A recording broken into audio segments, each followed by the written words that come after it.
Concentré sur le débat, je vous dis, je suis là pour choquer. Si tu me dis que Rudy Garcia, il a le niveau pour entraîner le Napoli, alors Balerdi, il a le niveau pour jouer au Real Madrid. Rodrigo, sa hype, elle a duré, 2 matchs la saison dernière. Mbappé, aujourd'hui, il est plus populaire que l'équipe de France et que Didier Deschamps. Mbappé, demain, il monte au créneau. Il dit Deschamps, c'est une pompe. Il faut un changement d'entraîneur. T'es sûr que 48 heures après Deschamps, il va sauter. Mais je sais un con d'aider. De Laurenti pense que le mec, il dépense 1 euro, il meurt. Je suis allé me faire la compile de Zabardi. La compile a duré 2 minutes, il n'y avait pas grand chose. C'est souvent les 3 bonnes tacles qui revenaient. Je me suis dit, attends, il n'y a que ça dans la compile. Guardiola, meilleur coach de l'histoire. C'est même pas le meilleur coach de l'histoire du Barça. Il faut arrêter avec Payet, c'est un grand joueur. Alex Ferguson, c'est juste un Giroud qui a eu beaucoup de moyens. C'est pour ça qu'il a réussi. Pendant des années, on se faisait dérouiller à chaque gros match. Ça fait penser à Rudy Garcia. Le match, il va débuter. Les 11 sur le terrain, ils vont se caguer dessus. On va sortir les pop-corn, on va observer tout ça. On va tous mourir. Moi, j'y crois pas. On va se faire éliminer comme des putes. J'en suis sûr. J'ai déjà tout prévu. Le paquet de mouchoirs. Je veux pas avoir ça. Si t'enlèves le championnat anglais, allemand, espagnol, italien, portugais, lituanien, la Ligue 1, c'est le meilleur championnat européen. Mbappé, c'est un remplisseur de brouettes. Par contre, quand il faut aller trousser les grosses équipes, malheureusement, c'est lui qui se fait remplir. Moi, je prône la philosophie d'avoir la balle, donc moi, je me renierai pas et machin. Ok, pas de problème. Ah, regarde le résultat. T'as foiré ta préparation, ton approche tactique, elle est ratée. Les autres ont pris confiance. Merci, au revoir. Salut à tous, super content de vous retrouver pour un nouveau débat du FC Copain. Alors, aujourd'hui, on va se faire un petit mercato live, les copains. On n'a pas pu en faire un hier. On va se rattraper aujourd'hui. Donc, on est le 10 août. Vous commencez à connaître le principe. On prend 3 infos. On essaie de les décortiquer ensemble. Et en fin de mercato live, on peut faire une petite partie de libre antenne si vous avez des petites idées. Donc, salut à tous. On y va, donc on peut faire le débat ensemble. Comme je dis à chaque fois, c'est toujours plus sympa si vous participez et qu'on le fait en échange. Attends, si vous n'êtes pas là, les copains, vous commencez à connaître aussi. Je le ferai quand même et avec plaisir. Dernière chose, si vous découvrez la chaîne, si vous arrivez, vous découvrez, voilà. Allez-y, vous pouvez vous aussi commenter, liker ou partager. Et puis, vous pouvez envoyer des petits pouces. Vous pouvez vous abonner, c'est ce qui nous donne de la force et c'est aussi ce qui nous donne envie de continuer, les copains. Donc, je vais déjà dire bonjour à Schweppes Tony Citron et Amine DZ. Salut les copains. J'espère que vous allez bien en cette petite reprise de semaine qui est lundi 10 août. Donc, on va rentrer un peu dans le vif du sujet, les copains. Donc, je l'ai dit, trois infos mercato. Et il y en a une qui est un petit peu intemporelle parce que pour l'instant ça avance pas trop, c'est la dernière. On a donc, on va faire dans l'ordre, Araujo qui se dirige vers Liverpool pour plus de 50 millions d'euros. Donc, on va se poser la question ensemble de savoir si c'est vraiment une bonne opération ou si c'est plutôt une erreur que fait Liverpool. On va poser la question pour Atekame qui vient d'arriver. De l'AC Milan du côté de l'OL. Je peux vous dire que je suis un spécialiste, mais je l'ai quand même bien vu plus d'une fois à l'œuvre, l'ami suisse. Donc, on va pouvoir dire si c'est un bon coup pour l'OL ou pas.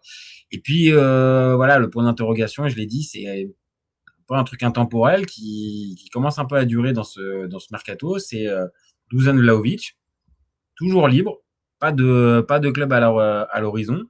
Et je pose la question de savoir si c'est pas une carrière qui est un peu menée à l'envers pour le Serbe. Donc voilà, c'est les trois petits sujets qui vont nous animer. Donc je vous propose de commencer par le premier, comme tout logique. Le premier débat, c'est Liverpool fait-il une erreur en recrutant Ronald Araujo pour plus de 50 millions d'euros? Alors, c'est vrai que quand je pose la question comme ça, il y a toujours un peu la réponse qui est un petit peu implicite à comprendre quand on lit ce type de questions. Mais on va essayer d'ouvrir un peu le débat et pas juste s'arrêter sur la première impression. Mais la première impression, je vous la donne. Moi, perso, pour moi, c'est une erreur. je trouve que ce qu'on a pu voir ces dernières années, ces derniers mois plutôt, de Araujo, c'est pas au niveau équipe qui veut remporter la Ligue des Champions, le championnat national et qui veut être compétitif dans toutes les compétitions dans lesquelles il figure. Donc si on me dit qu'en fait Araujo c'est dans une rotation, à la limite, ça je veux bien. Par contre, on va être très clair, si c'est le nouveau pendant de notre ami Virgil van Dijk, là moi je suis très très dubitatif. Et puis dans cette histoire de Araujo, les copains, je suis désolé, mais il y a le tarif. Alors, je sais, on va évacuer ça tout de suite. Oui, la Première Ligue, on sait. La Première Ligue, ça dépense n'importe où, n'importe comment. Machin. Maintenant, ça n'empêche pas non plus aussi de pas te faire pigeonner. Parce que là, on est quand même pas loin d'une opération pigeon pour nos amis de Liverpool. Hein. Je vais vous montrer aussi un peu la tendance. Mais quand on va regarder sur Transfermarkt, notre ami Araujo, il est annoncé, hein, je n'invente rien, il est estimé à 20 millions d'euros. 20 millions d'euros. Là, on est vraiment dans la surcote. Hein. Donc, je vois ton message, Schweppes, qui nous dit oui, quel intérêt, on sait que Araujo, c'est déjà surcoté, mais alors en PL, il va se faire manger. Encore Araujo à Bournemouth, pourquoi pas, mais jamais à Liverpool. Je suis totalement d'accord avec toi, mon copain. Alors là, totalement d'accord. Si tu me dis que, comme tu as pris l'exemple de Bournemouth, ou d'un autre club, on va dire middle de Première Ligue, bon, après tout, il est physique, notre ami Araujo. Donc, ça pourrait, pourquoi pas tenir dans une équipe moins dominante. Là, on a bien vu, dans une équipe comme le Barça, on a vu au final, hein, c'était très prometteur ce qu'il avait pu nous montrer. On se rappelle des matchs avec il est au marquage de Vinicius et il met véritablement une dose aux Brésiliens. Bien sûr, ça on s'en rappelle, mais ça commence à dater ça. Quand on regarde un petit peu, je vous invite à regarder en haut à droite le résumé des 12 derniers mois, il y a quand même des blessures. On est sur un gars qui est pas fiable véritablement sur les derniers mois. La preuve, il a été pris, mais il était blessé pendant toute la Coupe du Monde. Donc, on parle pas d'un gars, à la limite, où on peut se dire, OK, on a des doutes. Peut-être que Liverpool, c'est un poil trop haut, mais il sort d'une bonne saison, il sort d'un exercice avec la confiance et tout ça. Là, on peut pas parler de ça, en fait. Araujo, dernièrement, c'était compliqué. Quand il y a tout le monde du côté du Barça, est-ce qu'il est véritablement titulaire? Je suis pas sûr. Et puis, forcément, vu sa fragilité sur les derniers mois, sur les dernières années, tu es obligé de te dire que dans l'évaluation du niveau de notre copain Araujo, ça va plutôt à la baisse. Donc, j'ai pas l'évolution sur les dernières années de la valeur marchande de notre ami Araujo, mais je suis quasiment sûr de ce que je vais vous annoncer, c'est que ça ne fait que descendre, ça ne fait que chuter.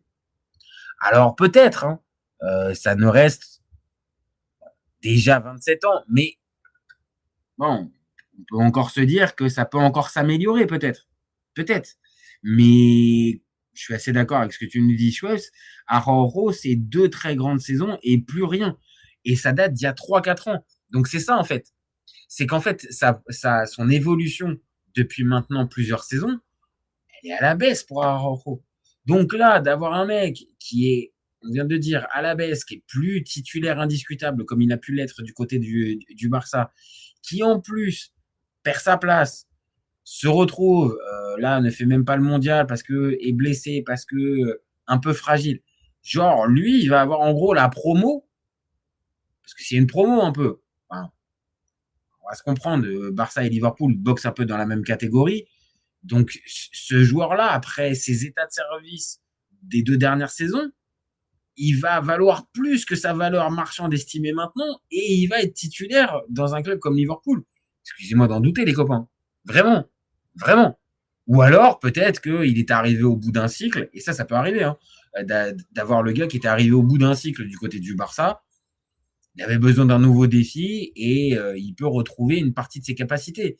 Maintenant, le terrain mange, enfin, c'est pas que le terrain mange jamais, mais le terrain te rattrape très souvent. Et quand c'est pas juste sur quelques semaines, c'est vraiment, je l'ai dit, des derniers mois, voire années, tu perds ton meilleur niveau.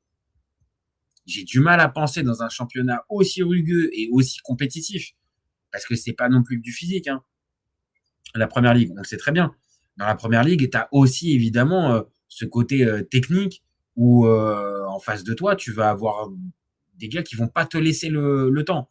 Alors, je dis pas que en Liga, tu peux te régaler tout le temps, mais peut-être que sur l'intensité, oui, ça c'est sûr, qu'il y en a plus du côté de la première ligue. Et est-ce que Araujo, qui en plus a, j'en ai pas parlé jusqu'à présent, mais qui a en plus certains problèmes de saute de concentration, les copains, j'ai envie de vous dire, ça sent pas bon, hein. Franchement, ça sent pas bon. Et cerise sur le gâteau, tu vas dépenser plus de 50 bars dessus. Ça ressemble un peu le club aux abois, hein. Et on est le 10 août, hein. Ça fait déjà quelques jours que ce transfert est en train de se formaliser. Moi, je suis très, très dubitatif. Et spontanément, j'irais sur oui, Liverpool est en train de faire une erreur en recrutant Araujo. Et en regardant de plus près, je vous jure, les copains, j'ai vraiment du mal à me dire que ce joueur-là, ça va être le remplaçant de Konaté. En plus, il faut voir le Konaté qu'on a vu. Mais bon, ça va être le remplaçant de Konaté et le nouveau partenaire privilégié de Virgil van Dijk. Moi, j'ai vraiment du mal à croire ça. Voilà. Alors, en message, on a Araujo Schweppes qui nous dit Araujo a été mis en avant dans un Barça faiblard en reconstruction avec des Coutinho titulaires. Amine Dezel qui nous dit Araujo, c'est bon pour un club comme la Roma, Newcastle, Francfort. Bref, des bons clubs, mais pas élite. Il part pour être titulaire, nous dit Schweppes Citron. Il est le remplaçant numérique de Konaté et Léonie, c'est très jeune, mais il pourrait lui prendre sa place. Mais le problème, c'est que Léonie, j'en parle pas. Et on peut mettre aussi Jacquet, mais c'est que c'est des joueurs qui reviennent de blessures. Donc, comment ces joueurs-là vont pouvoir justifier d'avoir peut-être une plus forte exposition tout de suite qu'un Araujo qui, très clair, s'il est acheté là maintenant, c'est pour jouer maintenant. C'est pour jouer tout de suite. Et je suis totalement d'accord avec toi, Amine. Araujo, c'est chapeau 2 au niveau des équipes où il doit évoluer. Donc, ça va totalement dans les clubs que tu nous dis, Roma, Newcastle, Francfort, des clubs en dessous des 7-8 prétendants pour la victoire finale en Ligue des Champions. On va faire simple. Voilà. Il n'est pas au niveau de ces équipes-là. Donc, je vous dis, moi, j'ai vachement de mal à me dire qu'un joueur comme ça, qui sort avec aussi peu de références sur les 18-24 derniers mois, arrive à s'en sortir avec un transfert plus-value à la clé. Après, peut-être que tout simplement, les agents, ils travaillent bien. Peut-être que les agents, ils bossent bien et que, je sais pas, ils ont réussi à vendre le truc. Ou alors, je l'ai dit tout à l'heure, Liverpool est aux abois.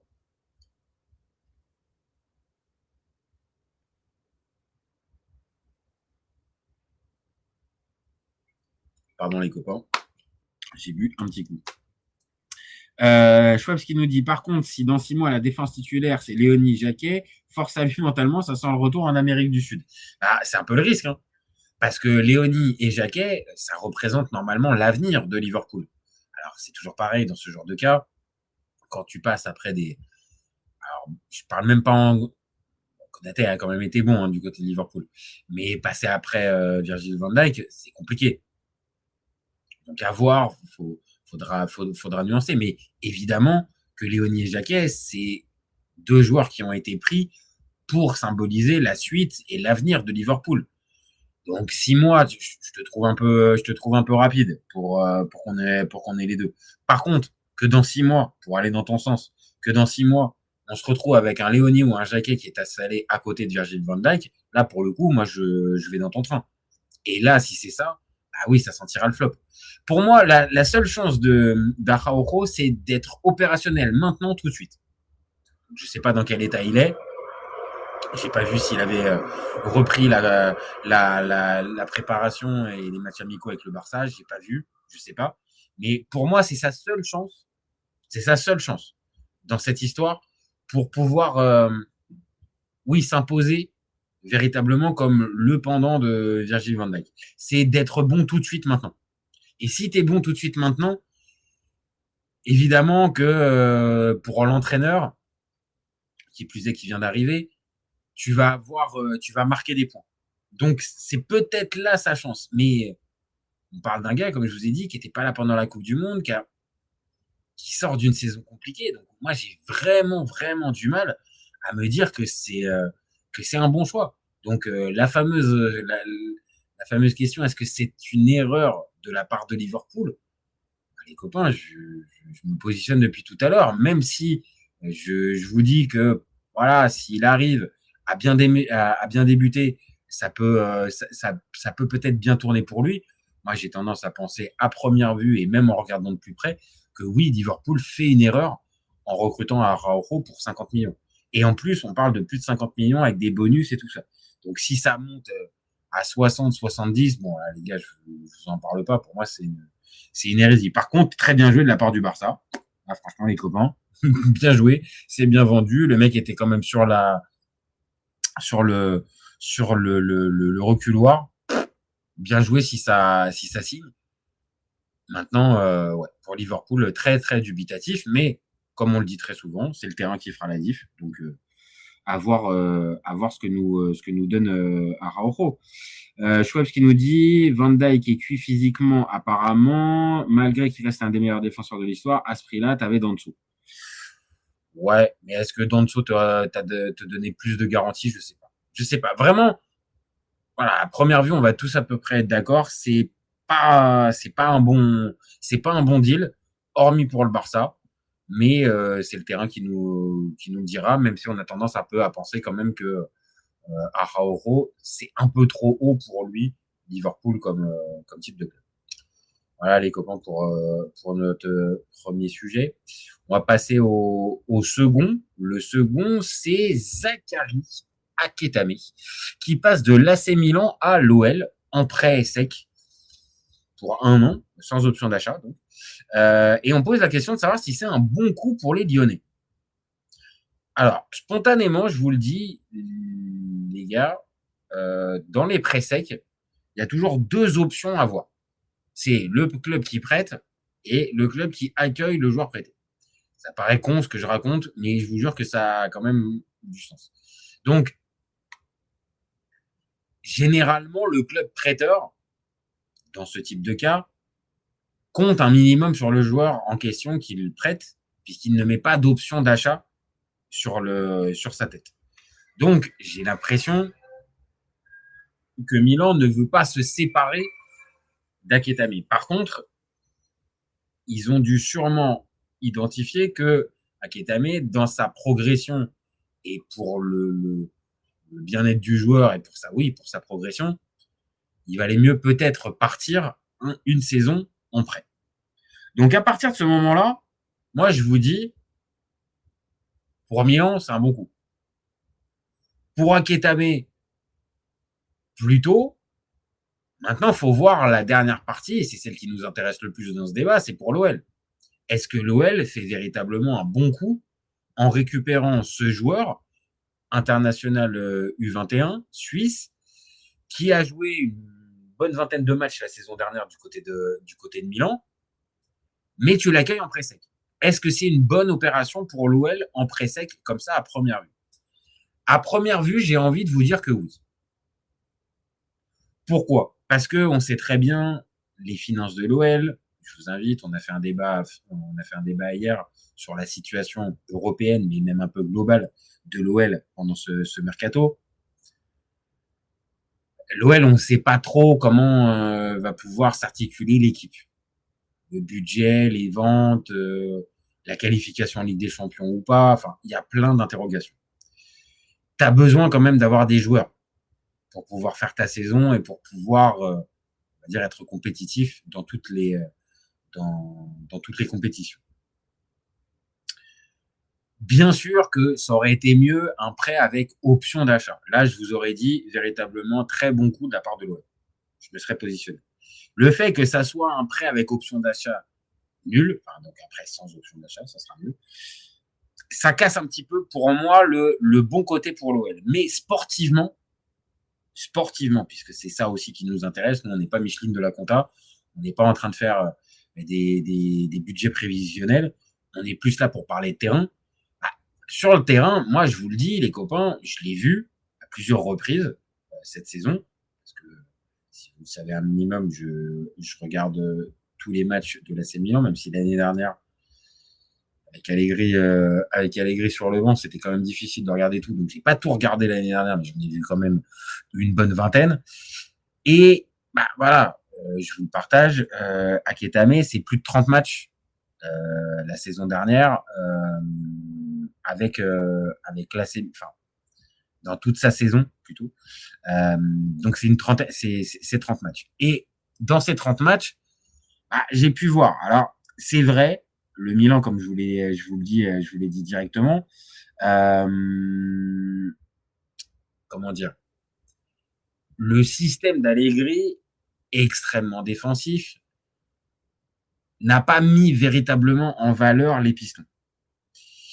Aketame, il a souvent été en concurrence avec Selmakers à ce poste de piston. Et il a pas été mauvais. Je vais être très clair. Il a pas été mauvais. Il m'a pas non plus impressionné de dingue. Voilà, pour être très très clair, je vais pas vous dire c'est un top player qui arrive, mais pour un joueur qui arrive d'un championnat mineur, parce que le championnat suisse et les Young Boys, c'est pas leur faire offense, mais c'est un petit championnat. Donc, le voir arriver dans cette Serie A et prendre la mesure assez rapidement du poste et de l'implication nécessaire, pour moi, franchement, c'était pas mauvais. Et si on demande aux supporters du Milan, je pense que si on leur avait dit Aketame, il reste une saison supplémentaire, franchement, je pense que ça aurait fait scandale chez personne et tout le monde aurait validé. Donc, c'est pour ça que sportivement, j'attire un peu l'attention sur ça pour certains supporters lyonnais qui ne le connaissent pas forcément, je peux comprendre. En soi, vous faites signer un joueur qui n'est pas mauvais. Un prospect, comme on dit maintenant dans le foot de 2026. Est-ce que par contre, ce prospect va pouvoir avoir l'attitude positive nécessaire, comme je l'ai vu à Milan quand il est arrivé pour s'intégrer? Ça, c'est la vraie question. Et ça, c'est pas le problème que de Lyon. C'est le problème du prêt sans option d'achat. Comment le joueur, il arrive à se projeter un minimum sur les envies et les besoins du club. Les premiers mois, généralement, ces opérations-là, elles sont plutôt positives parce que le joueur a besoin de se relancer. Et c'est le cas d'un Aketame qui a besoin de jouer avec plus de continuité que ce qu'il a pu le faire avec Milan. Donc les premiers mois, généralement, il n'y a pas de problème. C'est généralement la deuxième partie de saison et le dernier tiers de saison où voilà, le joueur commence un peu à ne plus avoir la tête réellement dessus. Alors, il y a toujours des contre-exemples, mais ils sont peu. Véritablement, dans ce genre de cas, c'est les 6 premiers mois qui sont importants. Alors peut-être que Lyon va avoir besoin des 6 premiers mois pour Aketame et va pouvoir compter sur un joueur important, impliqué et qui va pouvoir t'apporter. C'est un joueur, si on en reste pareil sur le côté terrain, c'est un joueur qui est bon en piston et qui est bon en latéral. Donc, c'est un gars on connaît un peu Fonseca, qui peut passer d'un système à l'autre, voire même en cours de match. Donc, c'est un gars qui peut t'amener un peu plus de polyvalence que ce qu'on a pu voir avec un Ainsley Maitland-Niles, j'espère que je l'ai bien dit, qui n'est pas du tout adapté à ce poste-là. On essaie de mettre à ce poste, mais qui n'est pas véritablement un piston. Là, on a un gars, vraiment, pour moi, qui peut jouer à ce poste. Il y a Clinton Mata, mais Clinton Mata, maintenant, pour moi, c'est plus un central qu'un latéral. Donc, pour moi, il va t'apporter quelque chose là où Lyon a besoin. Maintenant, comme je le dis, l'implication et le niveau de performance du Aketame qui sait très bien que pertinemment, dans un an, il retourne à Milan, ça, c'est la vraie inconnue de ce type de dossier. Et là, pour le coup, on peut faire des conjectures, on peut partir, on peut se dire, ah, ça pourrait peut-être partir comme ça, mais là, vraiment, on n'a pas réellement de billes. Même si le joueur a montré un bon état d'esprit depuis qu'il est arrivé à Milan, bon, est-ce qu'il va réitérer ça du côté de Lyon? Pas sûr. Schwab Sony Citron qui nous dit très prometteur ce jeune Suisse, oui, bon coup pour Lyon. En même temps, Lyon-Milan, c'est à côté, ça va pas le perturber. T'as raison, Schwab. C'est vrai que bon, pour le côté géographique, ça va aller. Par contre, tu passes quand même de la Serie A à la Ligue 1. Ça reste 2 championnats différents quand même. Le seul problème, c'est que j'ai l'impression que le joueur est prêté par Milan surtout surtout d'en sortir une opportunité financière derrière. Et si le joueur l'a senti, ça explique pourquoi ça a été plus compliqué pour lui. 1000 minutes, c'est rien. Ah oui, maintenant, c'est ce que j'explique. Dans sa progression et dans son année, il est arrivé en fin de mercato du côté du Milan. On l'attendait pas. On attendait d'autres noms plutôt pour ce poste-là. Il est arrivé un peu comme un cheveu sur la soupe. Et dans l'idée d'Allegri, d'ici Allegri, il y avait, on va dire, l'idée vraiment d'installer Saelmakers à ce poste-là. Et donc, dans une année où en plus tu joues pas la Ligue des Champions, il n'y avait pas de Coupe d'Europe pour Milan. Oui, bien sûr, il joue que 1000 minutes, moins de 1000 minutes en championnat, mais c'était pas simple non plus. Donc le factuel des minutes, j'ai envie de pas le condamner forcément là-dessus. Tu vois, maintenant, oui, tu as raison, factuellement, il sort pas d'une saison pleine. Mais soyons très clairs, s'il sortait d'une saison pleine, Milan l'aurait pas prêté. Et Milan va jouer aussi avec des pistons parce que sous Amorim, c'est le projet. Bon, s'ils l'ont pas gardé, c'est qu'ils avaient aussi la sensation qu'il n'était pas prêt pour avoir le poste. Donc, il y a un peu de ça. Amine DZ qui nous dit en parlant du Milan, petit message en pensant à Benasser qui quitte le Milan avec un Scudetto, une Supercoupe et une malheureuse demi de C1 qui aura probablement ruiné la suite de sa carrière, sans oublier le trio magique avec Kessié et Tonali. Alors, je vais te dire, mon copain Amine, je vais faire dans les prochains jours une petite vidéo pour Ismaël Benasser. Vraiment. Parce que c'est triste comment il part du Milan. Un peu en catimini comme ça, même si j'ai vu sa vidéo qui était très émouvante, très digne, très sobre, à l'image du personnage. Mais j'ai envie juste de lui dire merci parce que il a pas triché, il a essayé, il est jamais revenu de cette fameuse blessure. Même son passage à l'OM laisse un goût amer parce que c'est plus le Ismaël Benasser qu'on avait pu voir. Mais c'est triste parce que le joueur qu'on a pu voir pendant l'espace de 3-4 saisons, quand il remporte même la CAN avec l'Algérie, il y a des regrets. Et donc, pour lui dire merci et partager ça aussi un peu avec la communauté milanaise qui nous suit, particulièrement, oui, il y aura un petit message qui va être, un petit débat qui va être fait dans les prochains jours. Je sais pas si c'est d'ici la fin de la semaine ou pas, mais Ismaël Benasser, oui. Il y a vraiment, parce qu'il y a beaucoup de respect chez ce joueur. Et c'est dommage que ça se termine comme ça, avec un joueur qui est cramé. Malheureusement, c'est triste. Et je pense qu'Amine, t'as pu le voir, même pendant la dernière CAN. On le sait. Voilà, Isma, il est plus en paix physiquement. Donc, c'est triste, mais t'as raison de le préciser. C'était vraiment un super joueur. Vraiment un super joueur. Schwabs qui nous dit Benasser, c'est vraiment dommage, il n'aura jamais fait la carrière que son talent pouvait laisser présager. Bah ouais, mais c'est les blessures. Et je vous dis, on va faire les choses bien claires et nettes parce que c'est vraiment un bon gars. Et, bon, il t'a laissé, hein, et il a pas arrêté encore la carrière. Mais on le sait. Voilà, Isma, ça sera plus le joueur qu'on avait pu voir aussi détonnant dans le milieu de terrain, capable de faire des. Bon, c'est dommage. Vraiment dommage. Elwes, salut tout le monde, salut à toi mon copain. Likez les gars, bah, merci à toi, merci à toi. Qu'est-ce que t'en penses, Elwes, du dossier Atekame? Est-ce que tu connais, est-ce que tu connais pas, est-ce que tu valides ou pas? En tout cas les gars, moi je vous dis, dans cette histoire d'Atekame, euh, c'est plutôt une bonne chose pour Lyon, même si je vous l'ai dit, il va falloir quand même revérifier l'état de motivation du joueur. Mais pendant les premiers mois, je vous disais ça tout à l'heure, je pense qu'on va avoir un gars plutôt focus et qui va faire le taf. Et Lyon a besoin à ce poste-là. Donc, pour moi, c'est plutôt un bon coup, même si le coup parfait aurait été d'avoir l'option d'achat obligatoire ou pas, l'option d'achat tout simplement, pour avoir encore plus la main.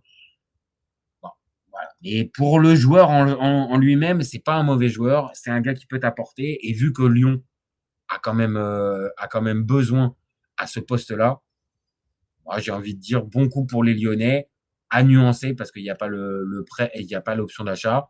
Mais sportivement, c'est plutôt un bon coup pour les Lyonnais.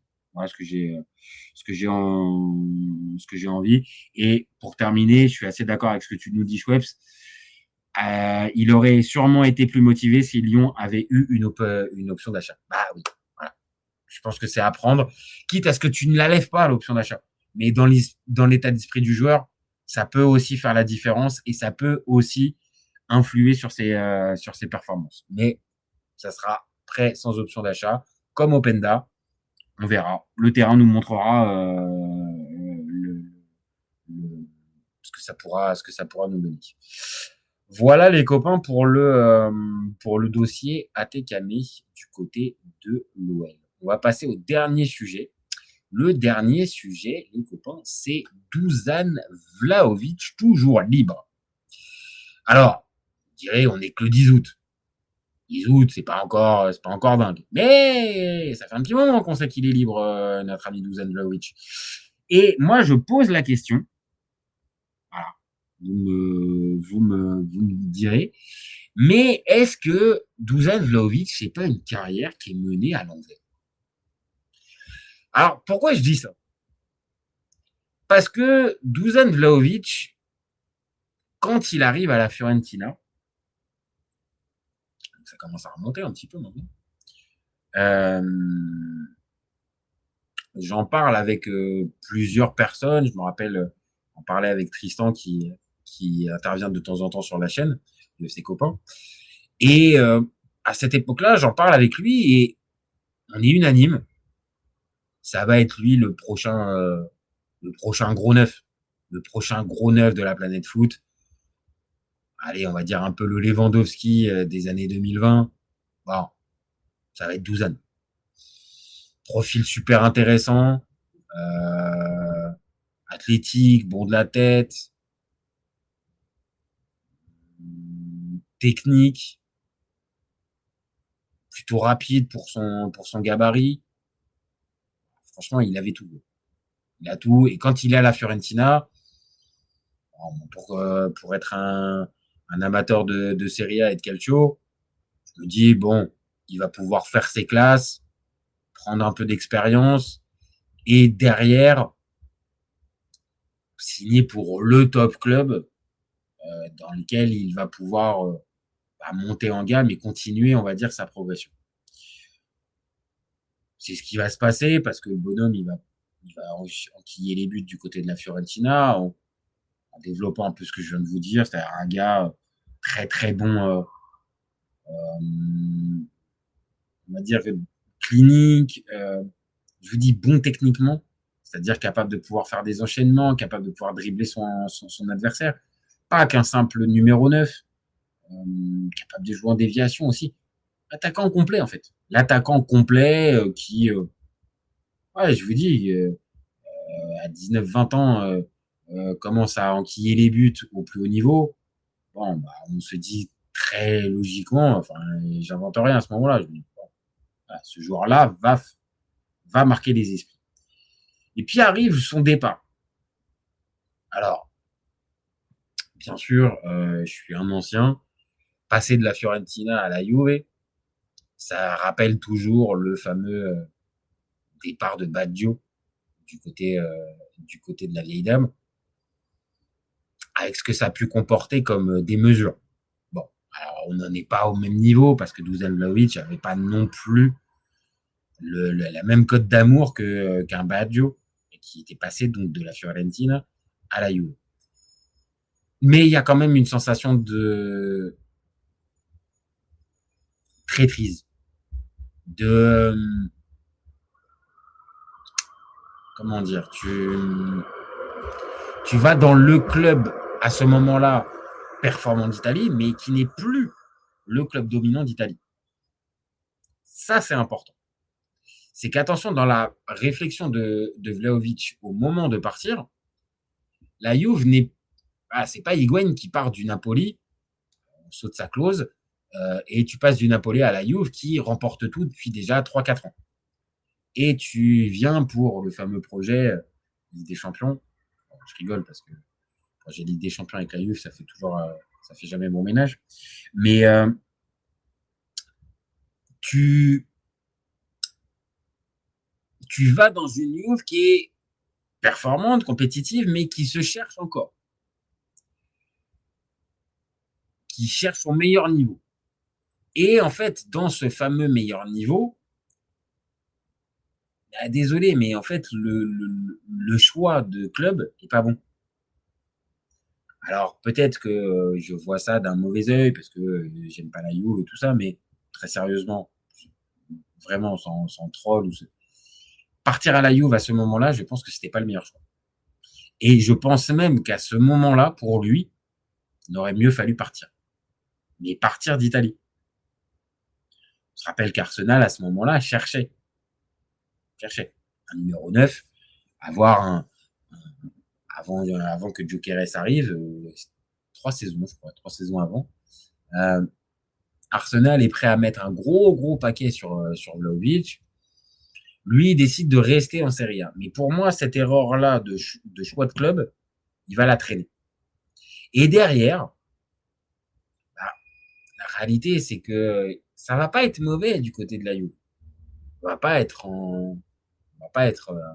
avec un gars qui fait des saisons blanches, qui justifie pas à certains moments l'investissement. Mais on va avoir un gars qui va avoir des petits problèmes de blessure, va avoir des petits problèmes de continuité parce que n'arrive pas à trouver la configuration tactique pour être bien mise en valeur. Et puis il y a de temps en temps des baisses de performance. Et puis il y a de la concurrence. Et puis la réalité c'est que Vlahovic l'année dernière c'est 19 matchs de Serie A, 4 matchs de Champions League. C'est 23 matchs.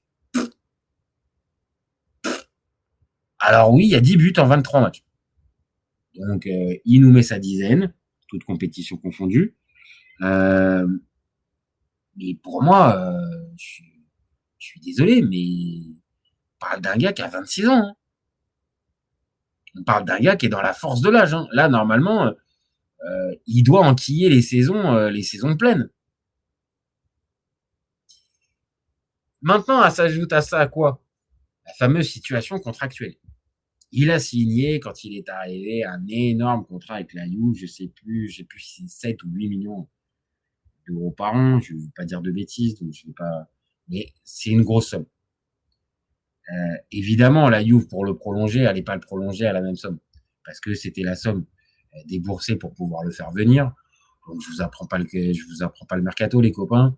On a bien compris que pour le faire venir au moment où il est au plus haut, et derrière, si le joueur n'a pas confirmé les attentes, jamais de la vie, tu vas lui donner le même salaire, voire même tu vas l'augmenter. Donc, quand les offres de prolongation ont été soumises au clan Vlahovic, on fait comprendre très clairement, non, nous, ça ne nous intéresse pas. Nous, prolonger, pourquoi pas, mais alors par contre, à la baisse, non. Ça s'entend, c'est de la négociation, pourquoi pas.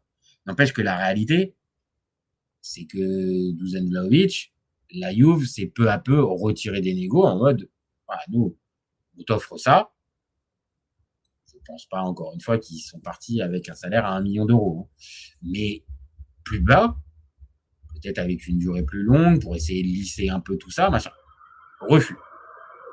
Donc maintenant, ça fait plus d'1 an qu'on a compris que Vlahovic, il n'allait pas prolonger. Bah.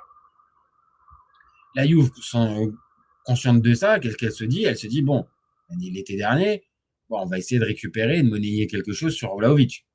Donc, on a pendant tout l'été dernier des rumeurs avec le Milan. Ah oui, le Milan, il retrouverait Allegri. Alors ça, en plus, grand mystère. Je vous ai expliqué pendant des mois qu'il se faisait chier avec Allegri. Désolé, hein, mais c'est ces termes. Il s'ennuyait particulièrement avec Allegri. La perspective de le retrouver à Milan, j'avoue, j'avais du mal à comprendre. Mais allons-y, pourquoi pas. On nous a expliqué, peut-être même sur la fin du mercato, que peut-être il allait pouvoir prolonger. Ouais. On a compris. Il s'est dit, je finis mon contrat à la Juve avec ma dernière belle année. Ça s'entend. Et derrière, je suis libre. Je vais pouvoir monnayer cette fameuse liberté en signant dans un nouveau club sans indemnité de transfert. Par contre, jolie petite prime à la signature à la clé. Et puis surtout, comme je suis libre, je vais pouvoir peut-être exiger mon fameux salaire, le fameux salaire que je demandais à la Juve. Pour l'instant, les copains, je n'invente rien, hein, c'est ce qui s'est passé. Maintenant, ce qui se passe depuis la fin de la saison dernière avec la Juve, c'est que Dusan Vlahovic, les copains, je vous le dis, il n'y a pas d'offre. Alors, je ne dis pas qu'il n'y a pas de clubs qui sont arrivés. Hein. Ouh là là. Beaucoup de clubs sont arrivés, sont venus au renseignement, comme on dit. Ah oui, on prend contact avec l'agent, voyons, étudions la faisabilité d'un transfert. Mais sauf qu'on en arrive très vite à quoi, les copains? On en arrive très vite avec les exigences, elles sont très élevées. Et puis en plus de ces exigences-là, il y a le sportif. Évidemment, il sort de saison pointillée un peu avec la Juve, il a envie de se relancer, le garçon. Compréhensible, normal. Mais donc, Dusan, tu penses qu'avec la saison que tu viens de nous pondre, avec tes états de service, toi aussi, tu penses que quoi? Que le Real allait se mettre dessus? Tu pensais que le Barça allait se mettre sur toi? Alors peut-être que d'ici la fin du mercato, peut-être qu'on va avoir il va y avoir des prétendants. Mais par contre, si tu veux un salaire plus élevé que celui que tu avais avec la Juve, on va aller très clair, hein, mon Dusan. Hein. Va pas perdre ton temps, mon copain. Va pas perdre ton temps à essayer d'étudier des offres. Les seuls qui peuvent te payer ça, c'est les Qataris ou les Saoudiens. C'est les seuls. Et en 2026, c'est plutôt les Saoudiens plutôt que les Qataris. Mais sinon, il n'y a jamais personne. Là, je suis en train de voir. Je crois que c'est Tony Citron qui nous dit Vlahovic à 5 millions net, il y a du monde, pas à 10-15. On va résumer le tout. À 10-15, il n'y a personne. Ah, on prend les renseignements pour toi, Dusan. Ah, bien sûr. Oui, et tu serais intéressé, et pas de problème, on peut même te payer le resto, même. Histoire de voir tes intentions. Mais là, clairement, si on est à 10-15, donc c'est au-dessus de ta valeur marchande, malgré le fait que le club qui va te recruter ne paiera pas d'indemnité de transfert, n'empêche que il va falloir payer et la prime à la signature, et dans ton cas, ça risque d'être élevé, et en plus, il va falloir s'accorder sur le salaire. Ne t'étonne pas qu'au 10 août, en tout cas, il n'y a personne, en tout cas de club très élevé. Hein. Parce qu'après, peut-être, hein, on ne sait pas, hein, peut-être qu'un Ipswich lui a proposé un contrat à 10 millions, mais que lui n'a pas envie d'y aller parce que Ipswich, bah oui, ça va être ça aussi. C'est-à-dire que le fameux club compétitif qui va pouvoir te garantir ta place de titulaire et en plus ces émoluments-là, encore une fois, les seuls qui vont pouvoir te proposer ça, Dusan, c'est les Saoudiens. Il n'y a personne d'autre. Il n'y a personne d'autre en 2026 qui va payer 10 à 15 millions pour toi dans un top club et en plus en t'installant en numéro 9. Je le rappelle, je le remontre, hein, l'année dernière, il y a beaucoup de mois où il est blessé, le garçon. Donc, vu le profil du joueur en question, les clubs de foot, c'est pas des organisations caritatives. Hein. Donc, oui, on peut essayer de relancer certains joueurs, bien sûr, dans certains cas. Mais là, on parle d'un gars qui arrive avec un gros statut, des grosses demandes, et qui, sur le papier, ne les a pas justifiées. Donc, au moment où on parle, bah, pas étonnant du tout qu'au 10 août, il n'y a personne qui soit sur le dossier Dusan Vlahovic. Hein. Je ne suis pas du tout. Et comme nous dit Chopsony Citron, il veut un top 25 club européen, mais qui pose 15 millions net par an. Et comme je le dis, il n'y en a pas. Les seuls qui vont pouvoir te proposer ça, mon copain, c'est les Saoudiens.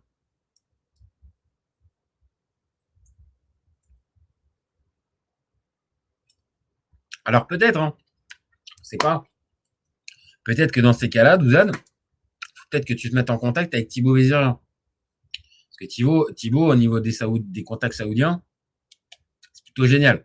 Donc, Dusan, si tu as envie vraiment d'aller signer tes 10-15, prends contact avec Thibaut, demande-lui qu'il te fasse bénéficier de son réseau avec les Saoudiens.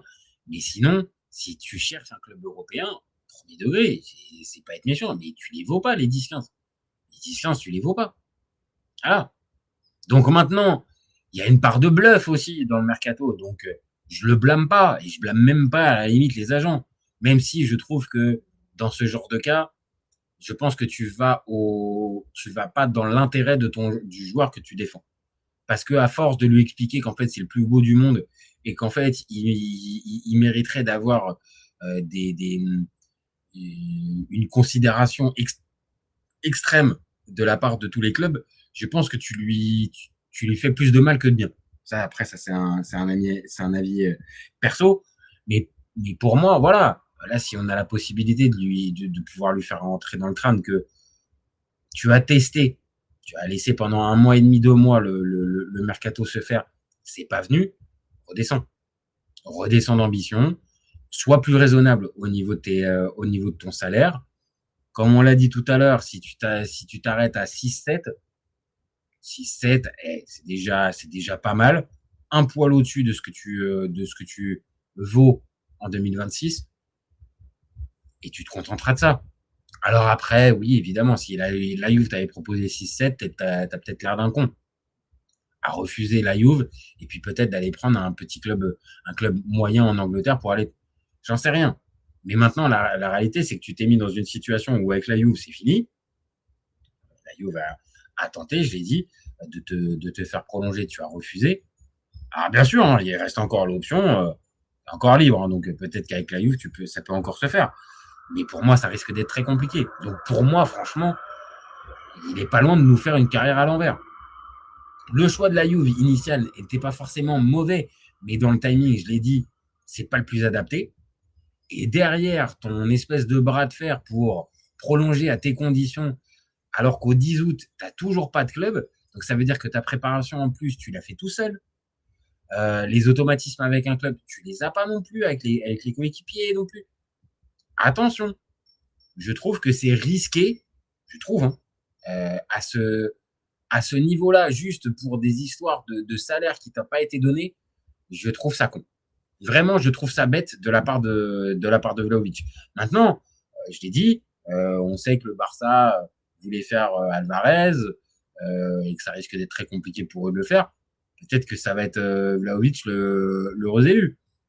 Mais moi, j'ai quand même des doutes. Et pour moi, oui, pour l'instant, c'est une carrière qui est menée à l'envers. Voilà.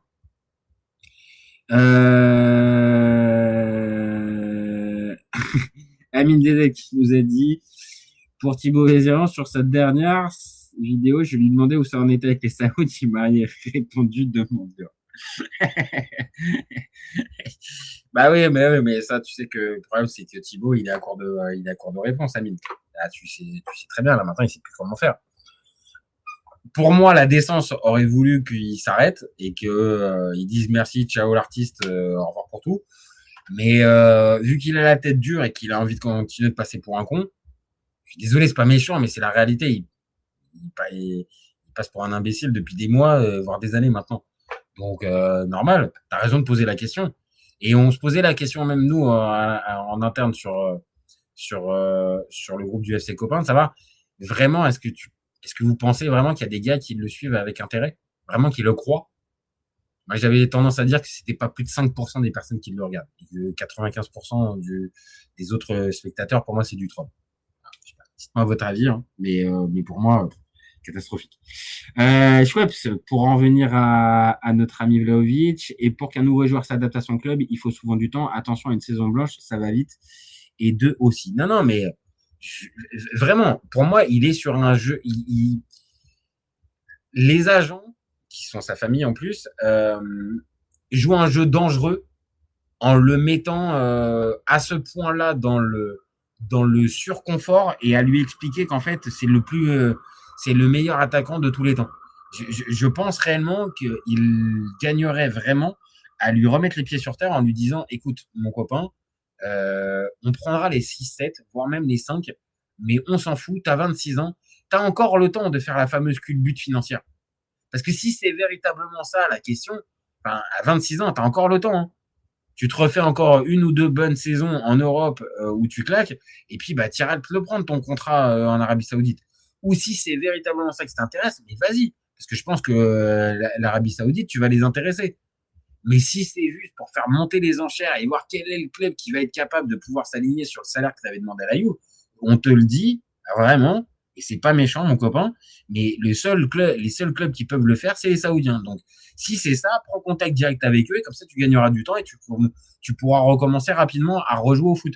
Parce que là, ça fait quand même plus de 2 mois que la saison est terminée. T'as toujours pas de club. Je me doute que tu dois t'entraîner sérieusement et tout ça, mais t'en as pas de club. Donc, comme dit Schweppes Sony Citron, je suis assez d'accord. Une saison blanche, ça va vite. Hein. Et à cet âge-là, attention, le milieu du foot est impitoyable. Hein. Si tu commences à faire une saison blanche, machin, on t'oublie. On t'oublie. Dusan Vlahovic ou pas Dusan Vlahovic. Hein. Peu importe. Donc, à méditer, pour qu'il remette sa carrière à l'endroit, pour moi, redescend. Vraiment redescend de ces attentes démesurées et financières, reste sur le principal qui est de jouer au football, de jouer dans des équipes compétitives, de reprendre de la confiance, de reprendre la progression où tu l'as un peu laissé. Remets-toi là-dessus. Par contre, faire des fixettes sur l'argent et au final mettre ça plutôt en stand-by, mettre ta carrière en stand-by plutôt que d'essayer de trouver le bon club, ouais, là j'ai quand même envie de te dire, Dusan, t'es en train de faire un peu n'importe quoi. Voilà. Schwab qui nous dit, en vrai, ça serait bon un deal 1 année ou 2 à l'OM pour se relancer. Relancer pour pas trop cher. Ouais, mais là, je pense que t'es rigolo, mon copain. Hein, et je pense que t'as bien compris. Hein. Ouais, mais même gratuit, hein, ça peut pas. Hein, ça peut pas. Et puis vu les émoluments demandés par notre ami Dusan Vlahovic, t'as bien compris que c'est pas possible. Maintenant, je vois ce que tu veux dire dans l'absolu. Oui, un type de club comme l'OM qui pourrait lui garantir une place de titulaire et tout ça, là, oui, ça pourrait aller. Maintenant, on vient de dire, il faut que la famille qui gère ses intérêts le fasse redescendre. Et c'est pas la tendance. Et tu nous dis que pour l'instant l'Arabie lui a mis des vents. On va voir d'ici la fin. Mais si en plus l'Arabie te met des vents, voilà, prends conscience, arrête de te bercer d'illusions. Dis-toi bien que cette fenêtre de mercato, c'est pas là où tu vas faire la culbute. Et puis peut-être que tu la feras plus tard. Et c'est pas si grave. Hein.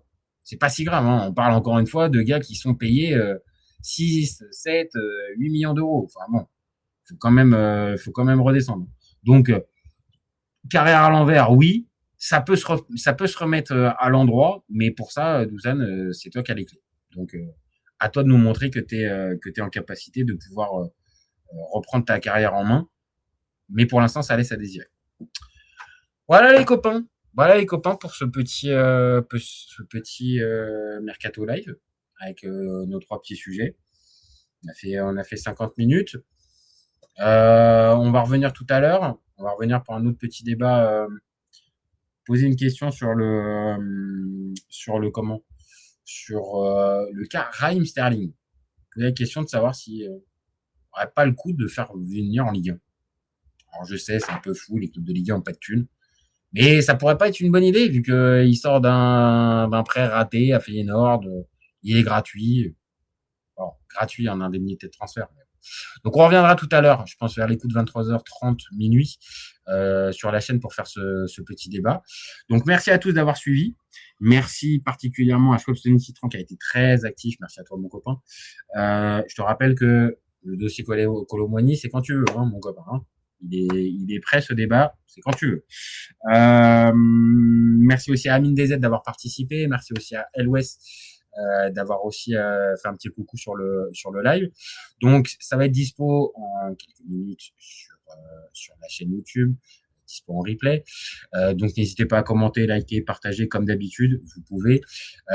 Si vous avez découvert la chaîne, pareil, allez-y, vous pouvez vous abonner. C'est ce qui nous donne de la force, c'est ce qui nous donne envie de continuer. Ça va être dispo aussi en podcast sur Deezer, Spotify, Apple Podcast, comme tous les débats. Donc allez-y, vous pouvez aussi vous abonner. On a besoin de vous aussi pour pouvoir développer la chaîne podcast qui marche de mieux en mieux, qui fait de plus en plus d'écoutes, qui est même qui commence à se classer dans les charts maintenant. Enfin, merci à vous. Donc allez-y, on continue de nous soutenir, on continue. On a besoin de vous, les copains.